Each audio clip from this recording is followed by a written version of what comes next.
What's up? Hello, Ranger fandom. Welcome to the Diversity and Power Rangers panel. We'll be looking into how the show has handled its use of diverse characters by speaking with the actors who've been part of it.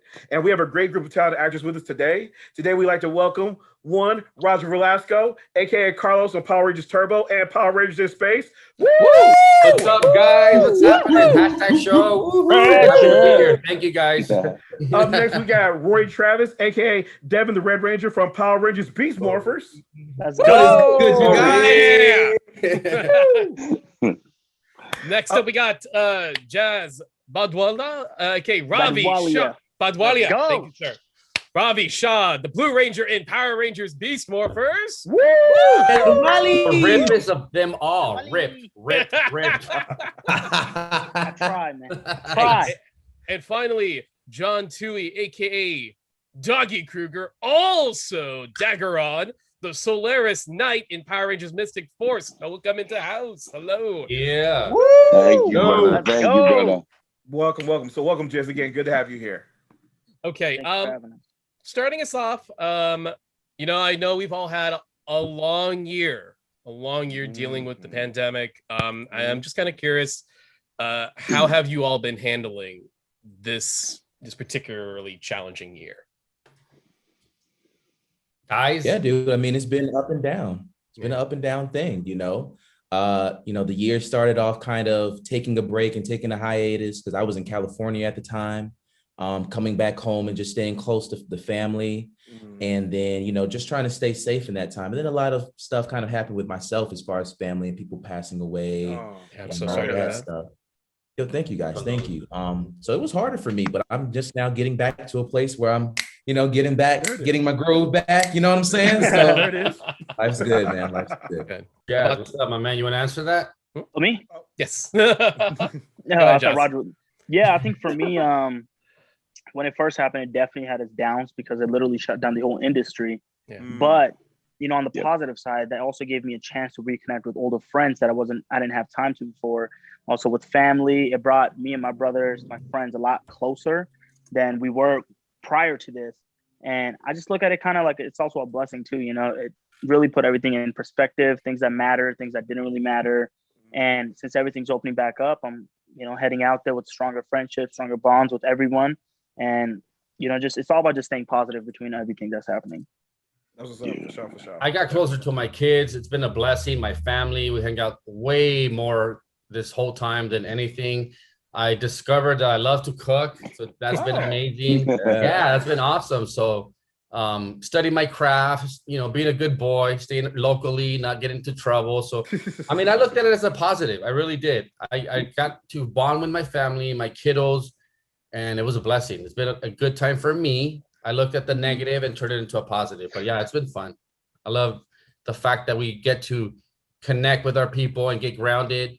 And not only that, but I think I did a lot of reflection, and I grew a lot from this experience. So it's been fun. For me, it's been a great time. Yeah, I made the best of it pretty much. Yeah, and my business thrived. So it was great in that sense. But I did get COVID, and there was some down. Oh, wow. I did catch COVID, and it was really, really bad. And it was a battle for me. But again, it was a time for me to reflect and to grow. But yeah, it was not easy. I had a little bit of a challenge. So for sure. I'm happy you recovered. Happy you're here with us now. Yeah, thank you, brother. I'm a little older, so it was a little battle for me, but I overcame it. And yeah, so now I just take care of the temple. Just a lot of vitamins, minerals. All right. I did no drugs, nothing synthetic. I just took vitamins, minerals, and I took care of it that way. No, I feel you. 28's an old age. You gotta watch out for yourself at 28. So exactly. Thank you, bro. Love you for that. 28 is an old, bruh. I'm 44. You guys know that? I just turned 44. I don't see it, man. Oh, don't see it all. Congrats. Wow. Happy late birthday. My daughter's here. She's man. 18. Can you guys believe that? I have an 18-year-old daughter. Oh, wow. Wow. He's an adult. Salute, bro. Salute. Yes. That's it. I've got a 16, 17-year-old son. Man, I feel you on that, Roger, but also know that a lot of other celebrities had gone through the COVID too. So you're just a warrior like all the others that have gone through it, man. Salute to that. Mm-hmm. It did raise my perspective a lot. when COVID hit last week. I had a few things that slipped away, but you know, the way it came through the world last year was like a zombie apocalypse, man. And then your whole world changes, and it actually reprioritized a lot for me as an actor. I started saying the truth in a lot of the people that I kept around me, you know. Amazing, because when you're winning, we're winning, but when you're losing, you're losing.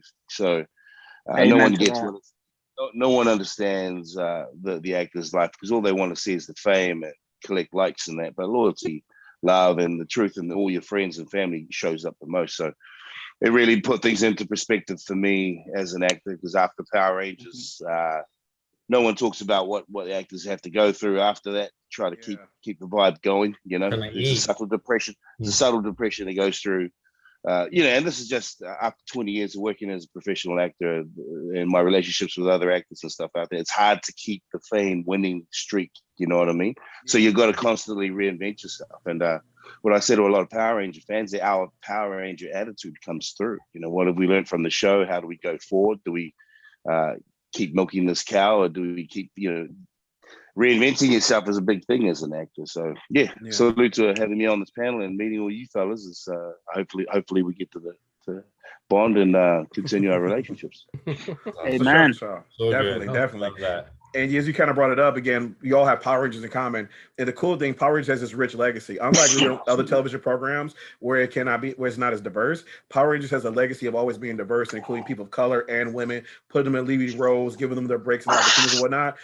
Can we go back to like when each of you were first cast on the show? Like, what was it like? Like, how did it feel when you found out you were first cast and joined this legacy of diverse actors? For me, it was shocking. First of all, back then it was a phenomenon. It was crazy. These kids were getting mobbed at the mall or whatever. So for me, it was very shocking. I'm like, I'm gonna play on Power Rangers for real. This is a big deal. You know what I mean? And I had big shoes to fill also. So it was a little shocking, overwhelming. But in the end, you know, I had to do it. I had to step up and do the work. So it empowered me a big time. But yeah, it was a little tough at the beginning because these guys were amazing. Like Johnny Bosch, are you kidding me? Like, you know, he passed the torch to me. That's a big shoes to fill. But yeah, you know, we did it. And it was fun, and we put our whole heart into it. So it was awesome. No, for sure. For me. I think for me it was very huge too. You know, because there hasn't been, you know, an full-blooded Indian Power Ranger in all of Power Ranger history. So when I did get cast in that, when I was, you know, auditioning for it, I had my doubts here and there. But, you know, when Chiplin and, you know, everyone believed in me and they eventually ended up booking the role, everyone from India just went crazy, bro. Like, you know, like everyone from India, like all the fans from India, they were like, oh my God, like we have one of our own in the show now. So that really meant a lot to me, because it also made me feel like I had a lot, like big shoes to fill for the future Indian actors that are coming in. And yeah, man, I just feel very blessed and very just, see, it's unexplainable, man. It's crazy just being the first Indian Power Ranger, and you never know what else is going to happen. No, for sure. Definitely. Sure. For me, Rorrie.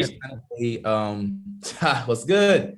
For me, it was kind of a bewildering experience as well. You know, I didn't think that I got the role. Because everybody knows my story. I punched down the camera during my you did what? So I'm like, after that, it's over with, you know. For the people who may not have known about that, you want to go into that really quickly? You gotta elaborate. I can't go into it. The final audition that we got. One, I did not have the correct lines. I had the other people's lines memorized. And yes, I had to take the time to learn 3 pages worth of the other lines and go in there, do that, get great on the acting part. And yes, now it's the choreography, the martial arts choreography. And by golly, I didn't work with Mike Chap. Everybody knows Mike Chap. Me and Mike then worked on this super move, final finisher move for the last bit of the choreography. And I'm there. You got Iris there, Chip's there. Freaking Adam was the camera guy at the time. And then freaking I just go for this super punch. Charge up like Goku, like key charge up. I was supposed to lock it just like this. That's not what happened. What did you hit? Adam went down. the camera went down. Oh man. I went down on the casting director's table. Oh wow.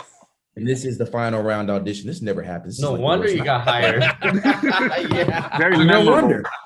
I got hired. No because I wonder you never got hired. apologized. They're like, he's committed. He's committed. That was a Committed 40 to the audition. He'll do his own stunts. Bring him on. Wow. Right. He's real. That's He's hilarious. live with it. And you know what, So it's yeah, like that was some my experience. audition story. But yeah, after that, like I was in my head, I didn't get the role, you know, and it was a month after that audition that we got the news that we were Rangers, dude. And I was just taken out of place. Like I said, I had already taken the role out of my mind. My friends had believed in me. My family believed in me. Like, you know, you got it. I'm like, guys, actors after a week or two, you know, we're not even thinking about that anymore. Like, we're on to the next thing. Yeah. Chip called, July 25th. And dude, like Chip said himself, Rorrie, you don't sound excited.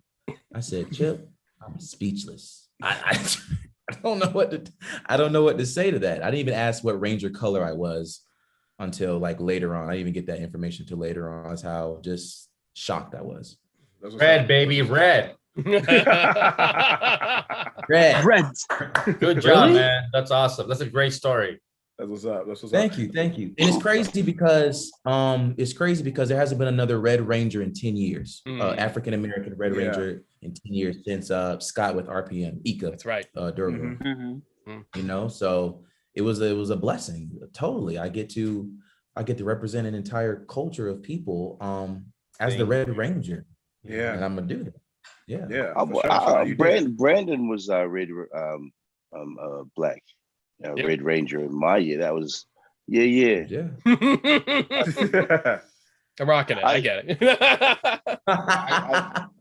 That story, Rorrie, is funny because that's literally the life of the auditioneer before they get the role. It's you and three others.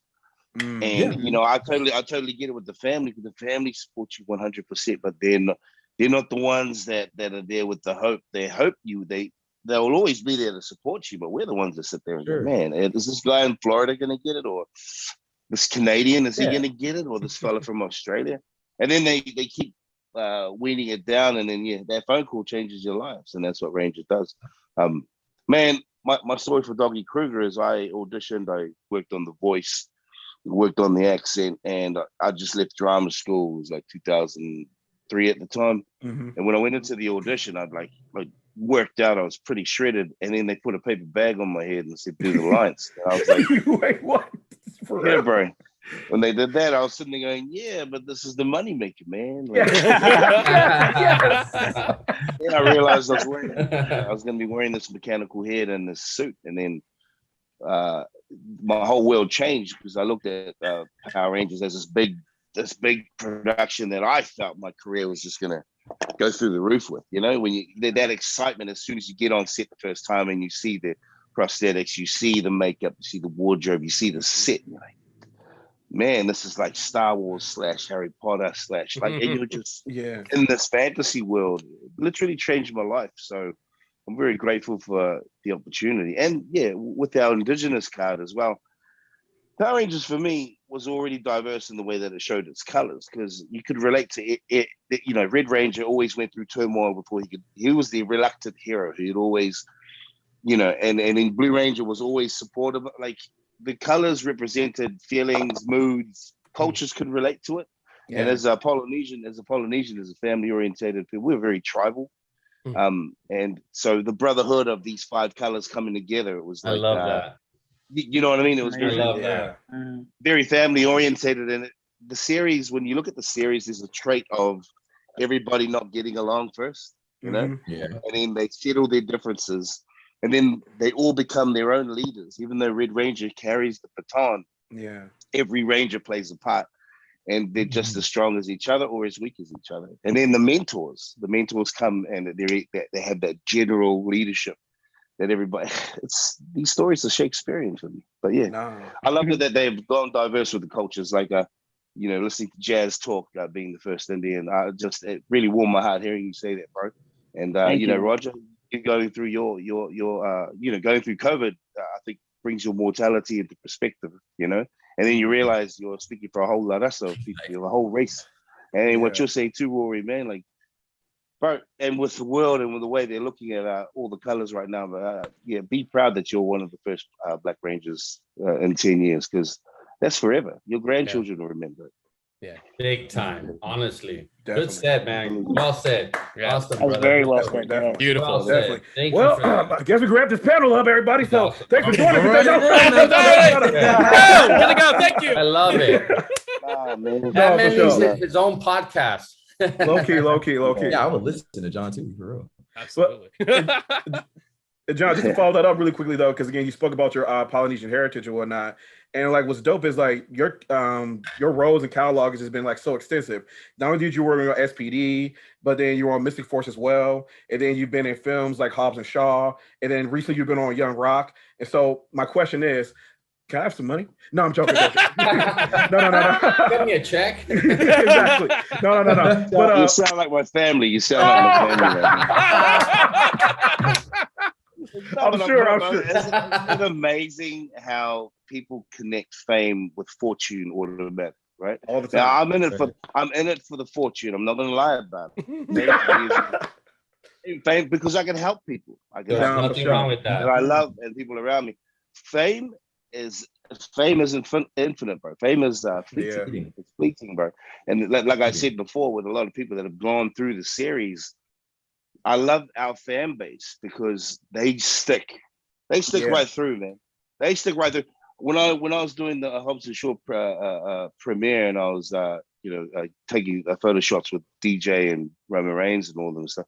The fans that were the loudest that I had walked to, I gravitated, were Power Ranger fans, man. They were standing in the crowd, and it really. That's why Like a culture.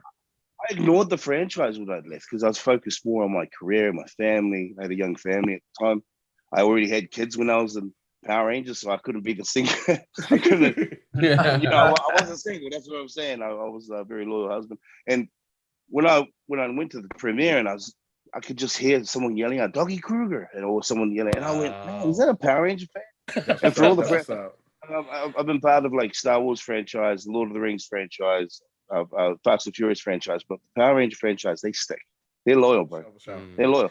And people are sending me episodes and quotes from things I can't remember, bro. And I feel, and it's amazing. And I know, Rorrie, Jazz, and Roger would understand this. It's amazing when some of these fans send you these requests, or they show you this love, and you're just like, man, they're so committed. Sometimes I'm digging ditches, I'm building houses, I'm not working as an actor, bro. And then they keep feeding love, and I go, it's like counterintuitive. It's like bitter and sweet at the same time. I'm like, man, I'm not that star I was, but thank you because you've just picked my spirit up again. I've got to keep fighting, and that's the Power Ranger attitude. Once a Ranger, always a Ranger. Always a Ranger. Go. I love this man right here. So dope. That was so good. That was awesome. And John, just to follow that up really quickly, speaking about Polynesian culture is getting more featured. We see in the media these days. They do shows like Young Rock and everything like that. Could you do me a favor? Could you speak to the importance of seeing Polynesians more represented in the media, and also talk about why do you think it's finally happening now? I think the rise of Dwayne Johnson has got a lot to do with that. And he is a perfect mesh of Polynesia and Black culture, and the Young Rock has started to touch on his story, and I'm amazed because, I wasn't a wrestling fan, but it was always, I always saw it on TV when it was black. That's how old I am, man. I saw it on black and white when I was watching TV in the 80s, you know what I mean? And I would follow wrestling. It was always because of the action I felt. And it's very blended in with Power Rangers because I think people go, was it hard doing Power Rangers? I said, nah, man, like, if you haven't had like a spar fight or a wrestling fight in your house with your brothers and sisters or your cousins, or you know what I mean? Like we never just grew up punching. You knew how to grab someone and throw them into a wall if they annoyed you. Or I think Dwayne Johnson's brought a lot of light into Polynesian culture getting out there, and Young Rock is the series that's going to be promoting that even more. But also you have Jason Momoa, you have the likes of Cliff Curtis, because growing up in New Zealand, Once the Warriors was a huge movie for us. And we're a humble people. We're everyone likes to relate us to Hawaii and to Samoa, and that's very true. But we're the people of the ocean. So that big ocean that's on planet Earth is as a group of people that stay on these islands, and we're very isolated from the rest of the world. So we have we're very lax. You know, everything's kind of cool, brother. Don't stress. Relax. You know, and even if you look at the Caribbean islands and all that, they have the same attitude. And there's something about being in the ocean and being in those elements that just make you chill, man. And I've traveled the world as an actor, been grateful enough to come to the beautiful United States and see New York. I've been to New Orleans. You know, I've been to Canada. I've been to LA. So when I see there's hardly any Polynesians in New York, so I look at the Polynesian circle, and we're mostly in California, Japan, around the lower hemisphere, and we're starting to come into, everyone's starting to see our hakas and our performances when we're in our rugby and in our football. So good. We're very tribal. So and that's good. why that spirit kind of emanates into, and that's the same with Espanol people, with my brothers, my black brothers over there, and you know, our Indian brothers and all our Asians. Like we are culture, our points of difference on this planet, because a lot of the media has been run, and I'm not making a statement, but these are facts, have been always run by huge conglomerates. A lot of my white uncles and my white brothers are the ones that run. So lately we're coming into this and teaching them that there are differences. The Ranger attitude is the same. And I think our cultures is what's our point of difference in terms of acting out there. You're not going to catch me in an Elizabethan period piece unless I'm holding a fan with a you know, grass skirt or something. But I'm very realistic about our history. But I don't hold it so it feels like it weighs me down. If anything, I want to promote our diversity even more. And I think Power Rangers has led that for the past 30 years. Because people are like, what are these cultures? They're so beautiful. Like, there are different layers to the diversity. And I think it's important for us to unite within that. So, Definitely so. Beautiful. Thank you. And then as you speak to that about the diversity of Power Rangers over the years, Roger, to be honest with you, you were one of the first Latinx actors I ever saw, like in the children's television program. And that was like huge for me as a kid from Detroit. And so I just want to ask you, like, playing that role of Carlos, like, what was the fan reception like for you, especially from the Latinx community? Honestly, I had no idea what I had in my hands. Honestly, it was me and TJ. Think about it. Now we have what, Black Panther and all that. Back then, TJ was the first African-American superhero. And then I was one of the first Latino superheroes. For me, it was a blessing, but I realized that like 20 years later, I did. There's this gentleman by the name of Brandon Brazier, and he was like, Roger, I want to do a interview for you. I want to do a documentary. And I was like, what do you mean? For why? Why? So he brought me in to Warner Brothers, and he told me why. And they said, I will do a documentary, but I got to keep it very real. And he said, the reason why I want to do this documentary with you, because you were one of the first Latino or brown people, whatever you want, people of color superheroes. Amazing. So I didn't realize it, to be honest with you. Back then, I had no idea. I was just a kid having fun, just, you know, supporting the franchise, being myself and backing up my community. But I realized that 20 years later, brother, I really did. Because now it's like, it's breakthrough. It's happening. You know, people of color, they're getting these amazing roles like Black Panther and stuff like that. So honestly, it was an honor. It was an honor to be part of that. But I had no idea that it was going to turn into this. But I'm so grateful that TJ was a first African-American Red Ranger, and I was part of first Latino Power Ranger. It was amazing. It was so good. With an honor. Yes, people of color. Yes, we deserve it, right? Yes. Yeah, we deserve it. Our time, baby. Guys, it's our freaking time. Exactly. We're overdue. And then some. And Hollywood needs flavor. Seriously. They need flavor. So anyhow, I gotta move on. No, thank you. That was good. Appreciate it was great. That's how I feel. Yeah, but it was awesome. It's a blessing. That's real talk. Real talk, Roger. So Jazz, let's dive in a little bit more about you being the first Power Ranger of Indian descent. And I'm going to shout out a friend of mine on social media, Sentai 5.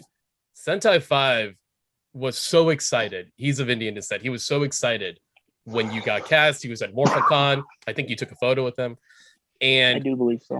Yeah, and I just remember being so happy for him to be like, I'm a Ranger fan my whole life, and I'm finally seeing someone like me in this show. Like, what, you talked a bit about your whole family going, being excited, like, but go for you personally, like, did you watch the show growing up, and did you realize, like, oh man, I didn't realize what I got myself into? So I was born and raised in US in Reno, Nevada, and then I spent my childhood in India. So that's where everyone is, my grandma, my uncles, so I spent my childhood in India. Then I came back to the US in 2007. Like, had an Indian accent, was very, very cultured. And I remember seeing Power Rangers on TV, but I couldn't understand it at first. I didn't know any English, didn't know none of that. So I remember watching it, and I was like, how cool would that be? Like, everyone around me, even in middle school, we're like jumping around, going to the park. We're like, hey, if you can jump from here, I want to be the Power Ranger. We're Power, like Halloween. So for me, I never thought in a million years that I would be a Power Ranger. I just never crossed my mind. And, as an actor, it just came as an audition. And I remember seeing the audition, and I was like, whoa, like, this is Power Rangers. Like, this is the Power Rangers. And still, I was just like, dang, there hasn't even been an Indian Power Ranger. So, like, what if they're just doing this just to bring a diverse cast? I had kind of left Power Rangers in the past. I was watching when I was a kid, but kind of stopped watching it. And I remember getting the audition, and I was like, this is wild. Like, like, I'm Indian, and I'm going in for this huge franchise that's been around for 26, 27 years. Yeah. And going in and reading in, and everyone was just so supportive. Shout out to Iris Hampton, the casting director, Adam, the associate. They had a really big part of me booking the role. Really, they really did, because they were pushing for me. They just loved, they loved the way how my background was, because they were asking me questions about my background, my culture. So I was like, this is different. This doesn't really happen in auditions. And yeah, man, I remember just getting that call, and everything like paused. Like, literally the whole world just paused for me. And it was like, whoa, like, this is so surreal. Like, my whole life just changed. And I was just coming home from an audition. And, a month goes by, like Rorrie were saying, I kind of gave up on it, still had a little bit of hope. And getting that call, man, it was, before I got it, I was like, I'm going to start crying. I'm going to do this. I'm going to do that. Like, cry. None of that happened, bro. It was more like, why? Like, how? Like, how did this happen? It was more of that. And I remember always telling myself when I was going through this audition process was, why not me? Like, why not? I see other Rangers. I see African-Americans. I see Hispanic, Latino, like, Caucasian. And I was like, why not an Indian Power Ranger? That would change the game. Like, that would change the game. And so I gave it, I was going 7 days a week. I got zero martial arts experience when I first started. And 7 days a week, getting an hour a day private lesson. Bill was racking up, but I was like, I don't care. I'll pay it off if I don't get the role. But I do believe that I will end up booking the role. And yeah, man, I was just, I was on a plane, just landed, got a call, came home and told my parents, man, and they started tearing up. I started tearing up. And it was one of those, like it happened. It finally happened after 8 years of struggling, after hearing no's, and the smallest successes built that confidence. And just getting DMs after DMs after DMs from Indian Power Rangers, Indian fans, just like, oh my God, bro, like, I'm Indian too. You look so much like me. We can relate on cultural food, like anything. Like, it's crazy, bro. Even to this day, like, I get DMs from India, and it's just like, hey, I'm a big fan from India. I just want to say thank you so much for putting us on the map. And I read those, and those are really heartfelt, and I respond to them. And it's crazy, man. It's still like, it's one of those things I still can't fathom. There's times that I forget how big of a deal it is, to be a part of this franchise. But then again, once or twice a week, I'm reminded by the fans of how big and how loyal and how dedicated they are. So it's huge. So definitely. That's awesome. And it's crazy to see like what this platform can do for you as well, like other things it can lead to, which kind of leads this question for Rorrie. So Rorrie, we took a look at your IG. And no, nothing bad. By the way, the fit game is tight, sir. The fit game is tight, sir. I was like, those fits are fire. Well done.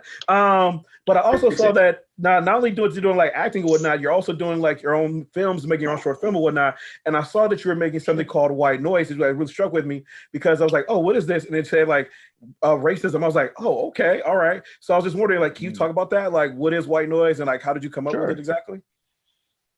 Yeah, so I collaborated with a team of guys called the Sons of Summer when I was in California.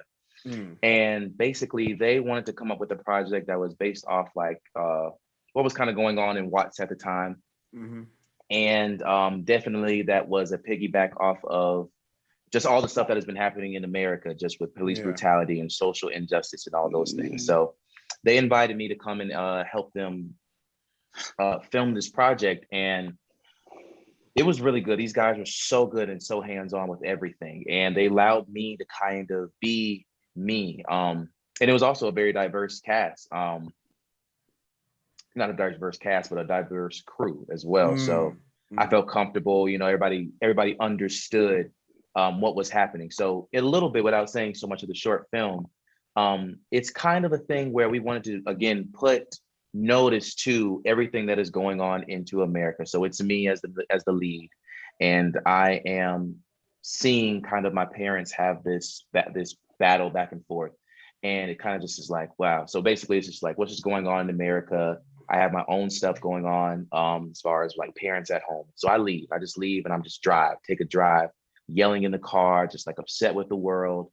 And then I just see this random white guy, and he is about to kill himself. Oh.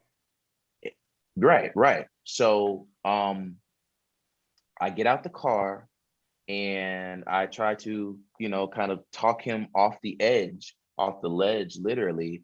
And, you know, police officers kind of come at this point. This is the beginning of it. And police officers come at that point, and they treat me as if I was the one pushing him off the ledge, literally. Oh, and, man. you know, yeah, it's one of those, you know, we wanted to be hard hitting, dude, because this is what happens. I've never in my life experienced hardly an inkling of these things that we see on TV. I've never had such a experience where I felt really in danger with the police, but I know people who have. So it was one of those things where I just wanted to be truthful and genuine to the moment as possible. And yeah, dude, it's really, really good. It's called white noise because it's just noise. All it is noise, like static. Why can't we change this? It's like you put like America's still stuck. We're still stuck somehow in this way of thinking. And we talk about coming together and unifying and one love and all this stuff. But at the same time, when we're doing all these things, when the whole world is coming together and uniting because of COVID, and, you know, people are coming together closer to families, why is it that the protectors are the people that are supposed to, you know, watch over us are killing us now, even more than they already had, to where now everybody just has to say something. Like now we've been trying to get the word, but now everybody knows. Yeah. No, and that's what needs to happen, bro. You can't be silent anymore. Yeah, dude. Can't sugarcoat it. It's funny, you're right about that. Everybody's singing Kumbaya, but you know, the foot is still on the neck. It's a conditioning in terms of mentality, bro. You know, like we watch here from New Zealand with prayers and love, and we deal with a lot of everyone sees New Zealand as this island down in there, it's safe and this from COVID and that. But we had a terrorist attack happen here, and it's only until it happens. Half of these things that we watch on the news, we can change with the push of a button, man. Okay, it never happened. I don't want to see it. Then it's the only way you address these things is head on with a sledgehammer, man. Because it's not going to go away. You Straight can't up, bro. under the carpet, bro. Going to go head on. Straight up. Yeah, dude. I was in not in Christchurch, but we were filming. You heard about that Christchurch? Yep, we were there. Dude, yes. And it's crazy because you know, I'm Muslim myself, so I relate to them. Salam alaikum, you know, brother. like, walaikum salam, my brother.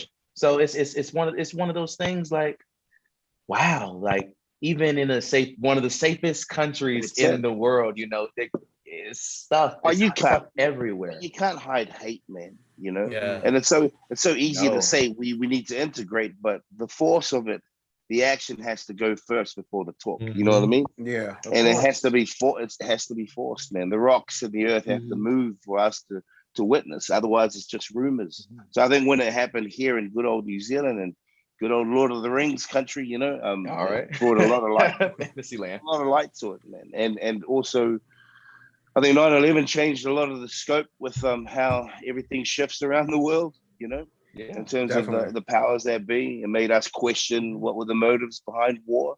I know a lot of, I'm not going to say that as a claim, but I've been around a few veterans, man, and their battles are personal. It's not on these political scales that everybody puts it out there.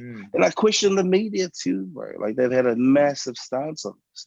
That's why I feel the fantasy of Power Rangers. Not only we subtly deal with global issues, but we put it in a format that is safe, that children and adults can see and relate to. So racism is told through Power Rangers. How do we fight the bully? How do we deal with our indifferences without getting violent? Because the moment we lack the words and speech, and the dialogue in Power Rangers is massive. Like I said, for as easy as it is, it's also Shakespearean. How do we deal with these issues? We talk about it, but we make it safe for everyone to agree with, because sometimes you can't go too militant on some things because people just say, "Whoa, easy guy." Right. And I gotta say, man, we just survived a very hard out era of your presidency, man. We were watching, going, because we're allied. We're allied.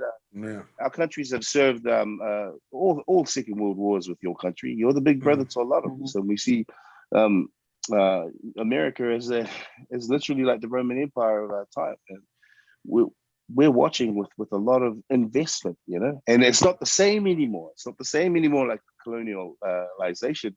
It's different because every country is mixed now. So you got to look at the agenda and the narrative of what our politicians are saying.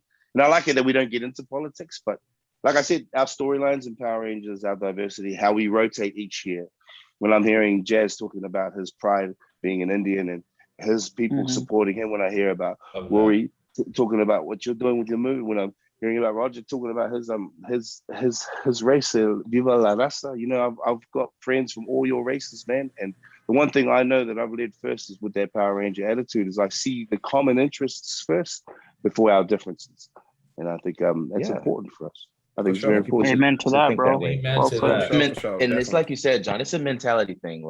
And I'm glad that Power Rangers, it's for the kids to understand, at an early age, like there's people of all colors, we come in all shapes and all forms, but we can always unite at the end of the day to go against the bad guys, all that negative, really just the negative.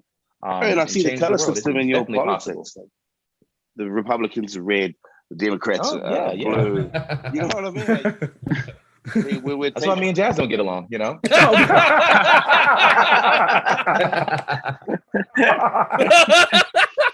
Or the Trumpster. There it is.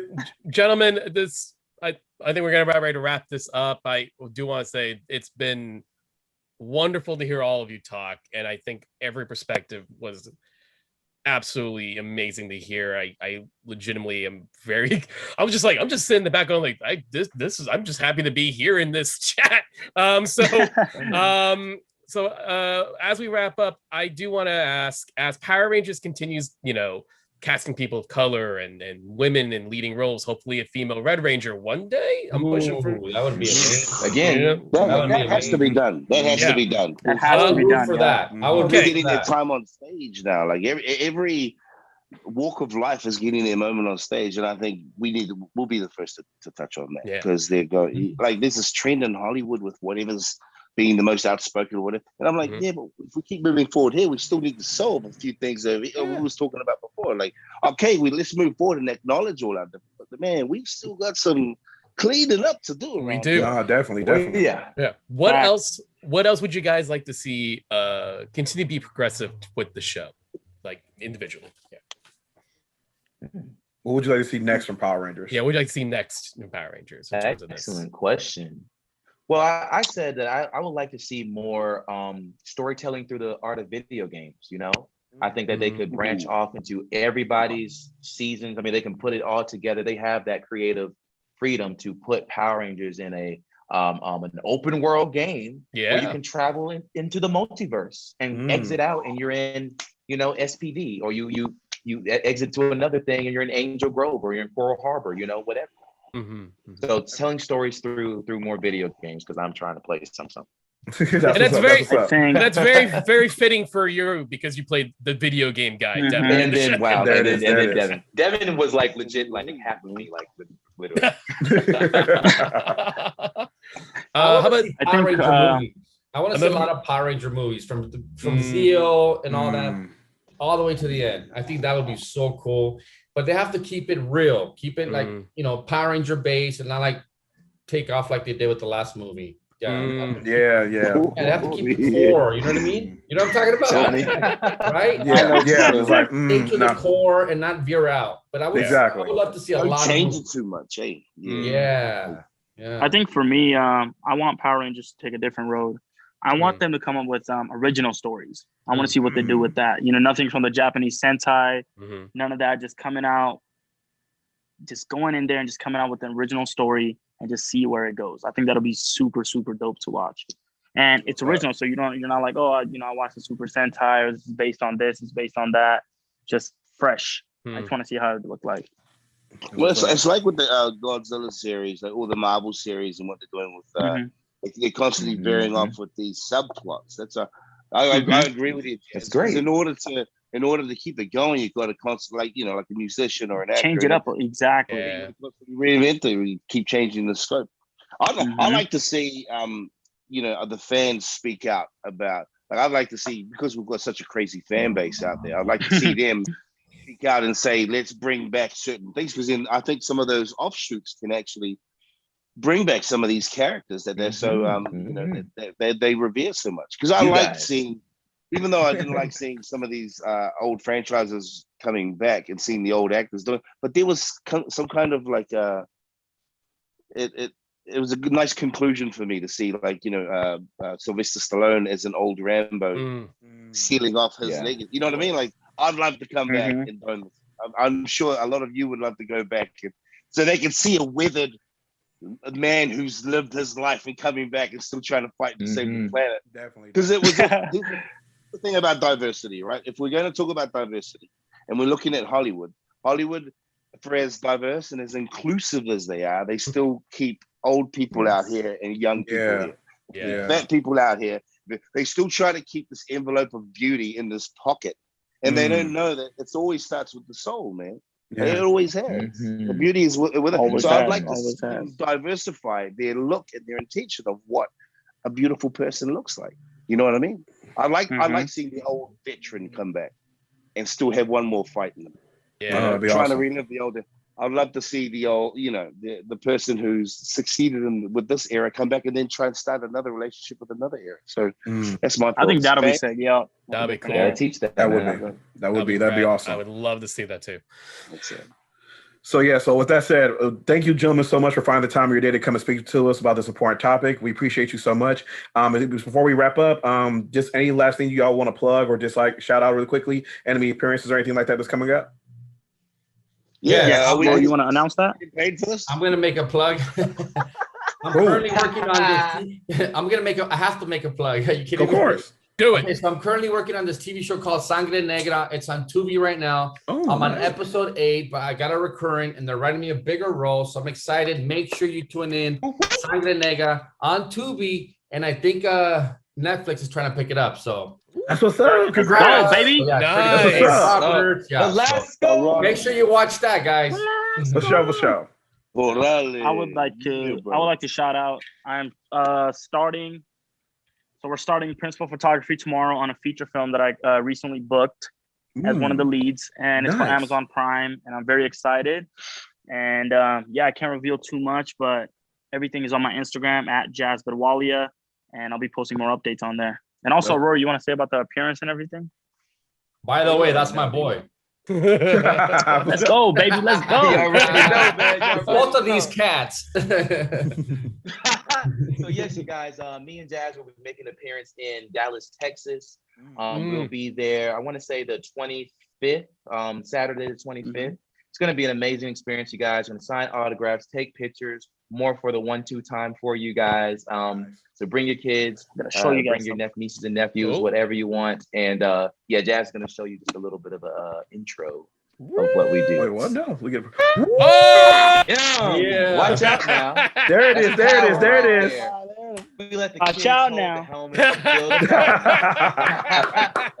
the power. Morphin time. That's what's up. That's what's up. Fantastic. So Nice. also a huge shout out to everybody at Model Talent Expo in Dallas. I'm gonna bring my talent there with the Diablo Agency. Also, shout out to everyone with the Diablo Agency, and good luck to all of the young and future actors and models out there. And I hope to see you doing things like this in the future. Man, Sure. John? I'm gonna follow all these fellas on Instagram, I was just about to ask you Nice. that, John. and that's it, man. Everybody out there, just stay positive, and brothers, I'm gonna connect with you guys, man. So next time I'm in the Please States, do. I'll touch base and we'll chop it up, because life after Rangers is a real thing. So for me and a lot of the friends that I've worked with and stuff, and who aren't continuing acting and doing other things, I still stay in touch with them, because we bonded on this series, man, and it's forever. Sure. I've worked on a lot of things, and when we move on, and it's like, sometimes you have these friendships and then they're not validated anymore because you're not working, you know. So I look for, like I said, and you're talking about through COVID too, boys. It's like we filtered a lot of our friendships, and we went through all that dirt, and the gold nuggets that are left behind are the ones to keep. And I've got a feeling I've made some friendships here with 3 other amazing human beings and these 2 interviewers, man. Yes, So sir. awesome. I'll reach out, boys. Much love. I don't What's up? What's your, Much love, brother. What's your Instagram, John? My page is just John Tui 1. There's nothing fancy schmancy. It's just it's just my personal private, and Straight to the point. Straight to the point. I'm pretty rough around the edges, boys, but I'll stay in touch with you. For sure, Is for sure. John 281 or what? John Tui, what? You John. just got to follow for me right now, dude. So you got it. John Tui 1. Yeah, and John just lead with Tui love. 1. Lead with love if you guys are talking. There's a lot of tough keyboard warriors out there. And you can't respond because they got privacy settings on. So Exactly. I'll talk. Fellas, so privately, I'll send you a message. All right, brothers. For Salute. sure. All right, Please my man. do. Awesome, All awesome. right. So again, Love thank you you, guys. thank you everybody for joining us. Again, this has been the diversity panel. I'm Johnny Parker from that hashtag show at Disney Plus Diversity. This has been Justin Quizon from Disney Plus Diversity. And again, thank you for being here with us today with these amazing gentlemen. Thank you again. As always, everybody, may the power protect you. See you next time. It's morphin' time. Once a Ranger, Right out. always Always a Ranger. a Always the Ranger. Rangers. Oh, It's awesome. Forever. Love you guys. All right, brothers.